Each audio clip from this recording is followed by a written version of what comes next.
আজ আমরা বিশেষভাবে সৌভাগ্যবান এবং সম্মানিত যে বাংলাদেশের 3 বারের নির্বাচিত প্রধানমন্ত্রী বীর মুক্তিযোদ্ধা শহীদ রাষ্ট্রপতি জিয়াউর রহমানের স্ত্রী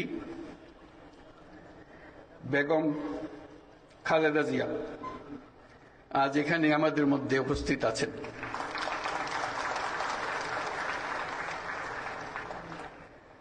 এক যুগ ধরে তিনি এই মহাসম্মেলনীতে অংশগ্রহণ করার সুযোগ পান নাই, আজকে সুযোগ পেয়েছেন। আমরা সবাই আনন্দিত এবং গর্বিত যে আমরা এই সুযোগ দিতে পেরেছি আপনাকে।